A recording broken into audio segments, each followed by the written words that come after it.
Está perfecto. Bueno, digamos que yo voy a tratar de no hacer comentarios acerca de la parte de patología, que es supremamente importante, ya que como dice muy bien el proverbio, nosotros los oncólogos somos tan buenos o tan malos como sean nuestros patólogos. Así que la parte de patología y la parte de radiología a nosotros los clínicos nos es de absoluta necesidad. Nosotros tenemos que tener gente que trabaje con nosotros, que sean entrenados, que asistamos todos juntos a las reuniones de discusión de casos, y por eso creo que estos encuentros multidisciplinarios son supremamente válidos. Yo voy a mostrarles, estos son mis conflictos de interés, pero como dijo Néstor, esto es una conferencia completamente académica, y yo como Carmen tengo algunas diapositivas en inglés, pero nosotros acá no pedimos tantas disculpas, Carmen, acá en Colombia. Entonces, yo quería compartir con ustedes, y sé que acá hay bastantes cirujanos de mama. Vi por ahí que hay aproximadamente 20 o algo así patólogos. Es decir, es un grupo bastante multidisciplinario, y por supuesto hay algunos oncólogos clínicos, y creo que lo importante de hablar de la parte oncológica es que finalmente tanto los cirujanos como nosotros somos los que tenemos el paciente al frente, y tenemos que decidir basado en lo que nos dicen tanto nuestros patólogos como nuestros radiólogos. Vamos a hablar unos conceptos básicos de neoadyuvancia, bastante primitivos y bastante básicos. Luego vamos a entender cuáles son las diferencias del tratamiento neoadyuvante o las implicaciones del tratamiento neoadyuvante en pacientes con carcinomas hormonodependientes o luminales, como los llamamos hoy en día, y las diferencias de estos con tumores triple negativos o tumores HER2 positivos, y la importancia en el setting de la adyuvancia, es decir, de lo que pasa después de que nosotros damos la terapia no adyuvante, llevamos al paciente a cirugía. Ay, Dios. Entonces, ¿qué ha pasado históricamente con lo que se conoce como la terapia neoadyuvante? Cuando yo estaba en entrenamiento junto con Carmen hace muchísimos años en la Universidad de Miami, nosotros teníamos un concepto en el cual, y esto es súper importante para la gente joven que nos está acompañando y para las personas en entrenamiento, sé que alguna persona quería contactarse conmigo, por supuesto, ahora les doy mi teléfono, es que en ese entonces, hace 20 y tantos años, realmente la terapia neoadyuvante y la terapia adyuvante eran iguales, ¿sí? Daba lo mismo dar un X número de ciclos antes o después de la cirugía, pero se sabía ya en ese entonces que si la quimioterapia se daba antes, se aumentaba la tasa de cirugía conservadora, que nos permitía valorar si las drogas que estábamos administrando servían o no, y que finalmente había como un intento de que las cosas mejoraran. Definitivamente había una mejoría de la parte cosmética. Esto era hace 20 años, pero hoy en día realmente el estadio o la aplicación de las terapias en el estadio preoperatorio o neoadyuvante nos dan algo que se llama la respuesta patológica completa. Vamos a dejar a Carmen hablar de las diferentes definiciones de respuesta patológica completa, pero realmente hoy en día se ha vuelto un biomarcador. Se ha vuelto un escenario para aprobación de nuevas moléculas, se ha vuelto una manera de yo poder definir los tratamientos, bien sea administrar menos radioterapia y menos cirugía, poder administrar una terapia distinta en el estadio adyuvante, es decir, después de la cirugía. Hay algo importante que hoy en día todavía no está muy desarrollado, pero es este concepto de la deescalación de la terapia, es decir, me permite identificar quién no necesita más terapia, pero también me permite identificar quién sí necesita, es decir, vamos a ver cómo aquellos pacientes que no tienen una respuesta patológica completa, yo puedo salvarlos, es decir, mejorar su resultado final, dándole a ese paciente una segunda oportunidad con una nueva terapia. Pero por supuesto, como ya nos dijo la doctora, se ha vuelto un problema para los radiólogos, se ha vuelto un problema para los patólogos. Esta evaluación de esta respuesta patológica completa es un lío. No tenemos un radioterapeuta como conferencista, pero yo les puedo decir que hoy en día nosotros todavía no sabemos si esos pacientes que hacen respuesta, obviamente radiológica completa, pero patológica, que es la que realmente importa, por eso es muy importante la charla de Carmen, si esos pacientes que hacen una respuesta patológica completa, que tenían, por ejemplo, un tumor localmente avanzado, ¿cierto? Una de las indicaciones de radioterapia es un tumor de más de 5 centímetros. Pero ¿qué pasa con ese paciente que hace una respuesta patológica completa? ¿Será que yo sí tengo que darle radioterapia?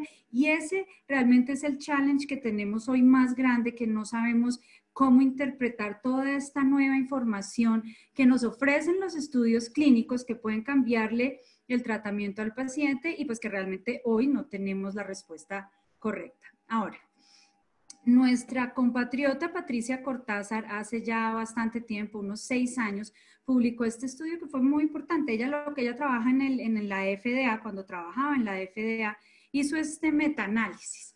Entonces, lo que ella hizo fue que en casi 12,000 pacientes, miró 12 estudios muy bien realizados, con números muy grandes de pacientes, y miró qué pasaba con aquellos pacientes que tenían una respuesta patológica completa versus no tener una respuesta patológica completa. Hay varias definiciones, ya Carmen nos las dirá, pero fíjense ustedes que había una diferencia significativa, tanto en sobrevida libre de progresión como en sobrevida global, y era sobre todo importante en aquellos pacientes con cáncer triple negativo, y ya la doctora Beatriz nos dijo algo al respecto también en la parte radiológica, como en los pacientes HER2 positivo. Es decir, este valor pronóstico de no encontrar células malignas en el momento de la cirugía aplica principalmente a este grupo de pacientes y a este grupo de pacientes, y eso es realmente importante. Tanto así que en estas conferencias de consenso que para cáncer de mama temprano suceden en San Galen, en la conferencia de San Galen, fíjense ustedes que 98% de los panelistas de San Galen dicen que para pacientes HER2 positivo o triple negativo, esos pacientes deben ser tratados. La terapia preferencial es la terapia preoperatoria.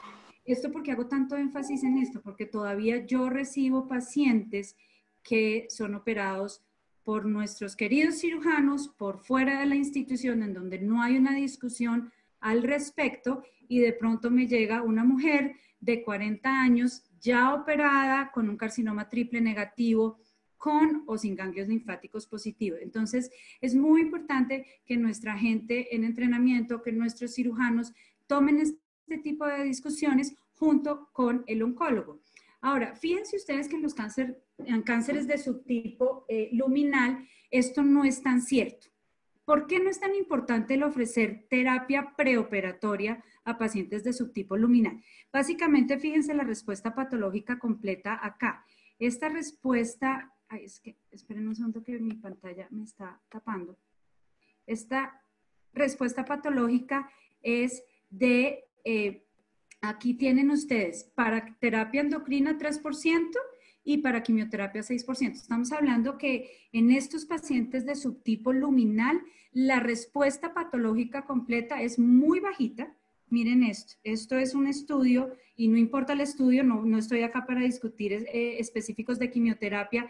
Cualquier quimio, no importa, versus una pastillita, y nos da exactamente el mismo resultado. Es decir, la utilización de la respuesta patológica completa como un surrogado, como un diciente a nosotros a futuro de qué tan bien o qué tan mal le va a ir al paciente, en este grupo de pacientes no sirve porque no se encuentra una respuesta patológica completa. Por tanto, lo que pasa con estos pacientes es, uno, y es un punto importante, es que si nosotros vamos a dar terapia preoperatoria, no la demos por 4 meses. Mire lo que pasa a medida que yo voy aumentando el tiempo de administración de la terapia preoperatoria hormonal con letrozol, nos va aumentando la respuesta patológica completa. Y como la sobrevida no es un factor que queremos mirar porque no se asocia, como lo mostró la doctora Cortázar, como yo no consigo una respuesta patológica completa que es significativa de manera clínica, pues lo que pasa, fíjense, es que empezamos a buscar otro tipo de subrogados, como por ejemplo el KI67, y yo pienso que Carmen nos va a hablar, perdón, Carmen nos va a hablar de la evaluación del KI 67, pero fíjense que no son temas que son, por lo menos hoy en día, de importancia clínica. Ahora, esta es otra manera de evaluar la respuesta patológica completa, es el PEPI score, que ya Carmen nos explicará cómo es que se mide el PEPI score, pero es una manera de buscar otro tipo, aparte de la respuesta patológica completa, como una medición un poquito más uniforme entre diferentes grupos de patología que me digan que si el PEPI score es de 0, voy a tener una sobrevida casi del 100%, y si ya tengo estos PEPI scores de acuerdo a la cantidad de tumor residual después de la quimioterapia, pues la sobrevida de este paciente no va a ser tan buena. Ahora, ¿qué es la importancia para pacientes de subtipo luminal en del estadio neoadyuvante? Si yo les he dicho, la verdad no importa, probablemente esos pacientes, y es mi opinión en este momento, un paciente con, y repito, es una opinión, no es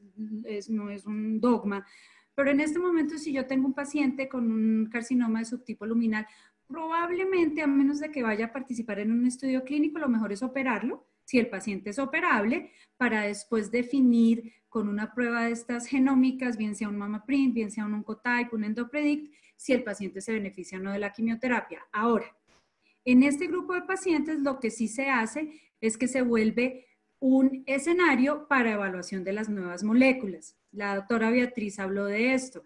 Y fíjense ustedes que hoy en día miramos cómo estos pacientes y todas estas nuevas moléculas se están evaluando en el estadio neoadyuvante, pero recuerden, les voy a mostrar acá, la respuesta patológica completa en estos estudios tampoco se ha visto aumentar. Entonces, estas nuevas drogas que todos ustedes han escuchado, los inhibidores de CDK4/6, fíjense ustedes, esto es un estudio en donde al paciente, unos pacientes de subtipo luminal B, se les daba quimioterapia, completica la quimioterapia versus letrozol más ribociclib, un inhibidor de CDK4/6. Y lo que ellos querían ver es, uno, qué pasaba con la respuesta patológica completa, pero otro, estos cambios en el PAM50, es decir, que se volviera del luminal A a luminal B, y sí, fíjense que un 46% de pacientes, tanto en el grupo de quimioterapia como en el grupo de hormonoterapia, cambiaban de luminal B a luminal A. ¿Qué significado va a tener eso? Pues la verdad no sabemos. Fíjense ustedes las respuestas patológicas completas, 5% y 0%. Es decir, el ribociclib, por más bueno que sea, en estos pacientes no nos aumentó la respuesta patológica completa, y si nosotros miramos el RCB, fíjense que más o menos son las terapias igual de efectivas. En fin, son tratamientos en donde en este grupo de pacientes de pronto yo puedo reducir el tumor, de pronto puedo hacer que que sea un poco más fácil para el cirujano operar.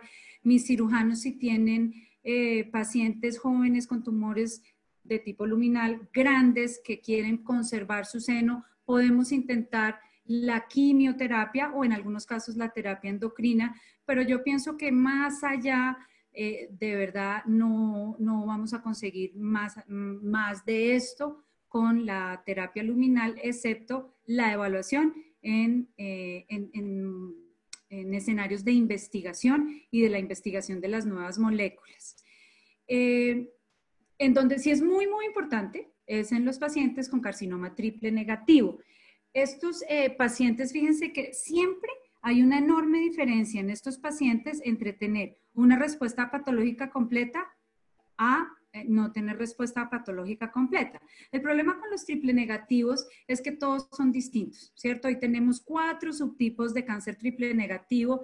Entonces, yo lo único que les he dado hasta el momento es quimioterapia. Yo no puedo pretender que este subtipo que tiene estos genes por acá vaya a responder exactamente igual que este subtipo que tiene estos genes por acá, ¿cierto? Pero eso es lo que tenemos. Hasta ahora, eso es lo que tenemos y a estos 4 claramente definidos subtipos de carcinoma únicamente les damos quimioterapia. ¿Y qué tenemos? Pues tenemos la acumulación de drogas, ¿verdad? Antraciclinas, platinos, entonces estos son, por ejemplo, todos los estudios en donde se demostró, y esto está claramente demostrado, que el carboplatino aumenta la respuesta patológica completa. Acá están 2 estudios, un estudio europeo y un estudio americano. Este es el europeo y este es el americano, ¿cierto? No hay ninguna duda que esta respuesta patológica de 50% es mejor que esta respuesta patológica de 30%. Ahora, fíjense estos resultados. Este es el estudio de Guepardo y este es el estudio de el estudio americano del CALGB. Entonces, cuando uno ve que este es un estudio positivo para sobrevida libre de progresión y este no, tiene que empezar a explicarse el por qué y empieza uno a mirar, fue que estos pacientes no recibieron toda la antraciclina que debían recibir, en cambio estos sí, cuando realmente yo pienso que todo se trata es de la biología y que en estos estudios tenemos una mezcolanza de pacientes de subtipos de carcinoma triple negativo que son diferentes y por tanto vamos a tener respuestas diferentes. Pero lo cierto es que para darles una opinión acerca del carboplatino, que me parece que es importante que uno opine de lo que piensa de toda esta confusión de estudios clínicos, yo pienso que sí aumentan la respuesta patológica completa y que se deben dar, que mientras el paciente los tolere, debemos tratar de darlos para aumentar la respuesta patológica completa, pero que si el darlos va a significar que yo acorte los ciclos de quimioterapia o que tenga que suspender la quimioterapia en los pacientes, pues ahí ya no valdría la pena y en ese momento me debo quedar con mi esquema que es antraciclina seguido de taxanos, lo mismo para pacientes triple negativos. Luego entonces viene la inmunoterapia y este simplemente es una tablita que nos muestra que no hay un estudio, sino aquí hay 4 más los fase 2 más los fase 1 de inmunoterapia en pacientes para tratamiento neoadyuvante, en donde fíjense ustedes que las respuestas patológicas completas, 60, 50, parece ser un poquito más altas, ¿cierto? Recuerden que con quimio estábamos alrededor de 40, si le subimos el platino alrededor de 50 y con la inmunoterapia parece estar un poquito más alto, entonces siempre hay que hacer el estudio fase 3. Este es el estudio fase 3 presentado el año pasado en el Congreso de ESMO en Madrid, en Barcelona. ¿Y cómo es el estudio? Es sencillo, ¿no? Es quimio, carbopaclitaxel, doxorubicina, ciclofosfamida, un grupo de pacientes recibía pembro y el otro recibía placebo. Y les voy a mostrar. Respuesta patológica completa aumentó. Este es un estudio estadísticamente significativo, es clínicamente significativo, pero nuevamente, estos pacientes no son escogidos por tener sobreexpresión de PD1 o de PDL1, simplemente todos los pacientes entraron en el estudio, ya veremos esto cómo se condensa con los biomarcadores y fíjense ustedes, esto es interesante. Vean que ya en el primer análisis de sobrevida libre de progresión vemos una diferencia acá. Yo pienso que hablando de la respuesta patológica completa sería muy bueno ver qué pasa con los pacientes que obtuvieron una respuesta patológica completa y qué va a pasar a largo plazo con la sobrevida de esos pacientes si se les da o no se les da algo después de la cirugía. ¿Y quiénes son los que más responden? Perdón, los que más responden son pacientes con ganglios linfáticos positivos. donde fíjense ustedes que el cambio nos da un aumento de 20 puntos percentuales, de 40% a 60%, en pacientes que reciben en verde el tratamiento con inmunoterapia versus en los pacientes que no reciben inmunoterapia. Aquí también hay una diferencia, pero fíjense que la diferencia es solamente del 6.3%. Y realmente para yo lograr un beneficio a largo plazo, yo creo que se necesitan números grandes de cambios en la respuesta patológica completa para lograr encontrar un beneficio. Y lo mismo por el estadio. Pero entonces, lo más importante realmente es que cuando yo le doy quimioterapia a un paciente en el estadio neoadyuvante, puedo evaluar esa respuesta patológica completa y puedo hacer algo. Es decir, la PCR se vuelve un biomarcador. ¿Qué es un biomarcador? Es que cuando ese paciente tiene eso, o ese tumor, o ese paciente tiene eso, al yo administrar una terapia, la que sea, cuando el paciente es HER2 positivo, eso es un biomarcador, el HER2. Si yo le doy trastuzumab, ese paciente le va a ir mejor si le doy el trastuzumab y va a responder al trastuzumab que si no tiene el receptor para el HER2, que es un estudio importante. Los pacientes, eran pacientes, se les daba quimioterapia estándar y a los pacientes que no tenían una respuesta patológica completa, es decir, que tenían células residuales, se les daban 8 ciclos de capecitabina y este es el resultado. A los pacientes que recibieron capecitabina tuvieron mejor sobrevida libre de progresión, pero también tuvieron mejor sobrevida global, sobre todo los pacientes con enfermedad triple negativa. Esto en este momento yo lo consideraría que es un estándar. Pacientes con carcinoma triple negativo deben ser tratados en el estadio neoadyuvante y si no logran obtener una respuesta patológica completa, se les debe ofrecer capecitabina. En enfermedad HER2 positiva, todos sabemos que trastuzumab es mejor que quimioterapia solamente. Sin embargo, a pesar de yo dar trastuzumab, un número importante de pacientes tenían una recurrencia, a pesar de dar el mejor tratamiento llamado trastuzumab. Entonces, eso lo que hace es que se generen todos estos estudios en donde en vez de utilizar una sola droga de quimio, de terapia anti-HER2, utilizo 2.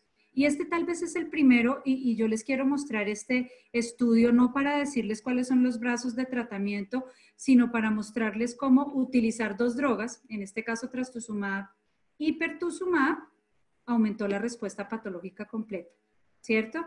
Pero fíjense ustedes que para mí, y como un abrebocas a los estudios de tercera generación, vean que hay un grupo de pacientes, perdón, que es un grupo no despreciable, del 17% que no recibió quimioterapia e hizo una respuesta patológica completa, y mantengan ese pensamiento en la cabeza. Y es la primera vez que en un estudio fase 2 de neoadyuvancia se aprueba una droga y esa fue la aprobación de pertuzumab, que la FDA utilizó este estadio neoadyuvante de investigación para llevar una droga a la aprobación.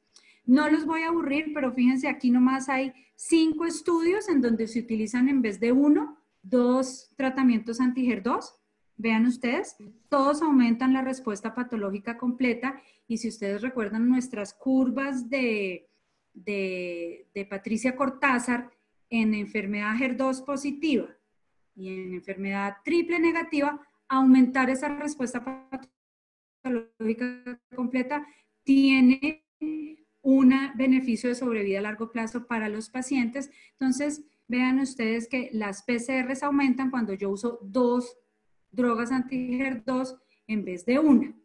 Y probablemente también es estándar de tratamiento en los sitios en donde está aprobado, en Colombia no está, utilizar en aquellos pacientes que se benefician un bloqueo dual.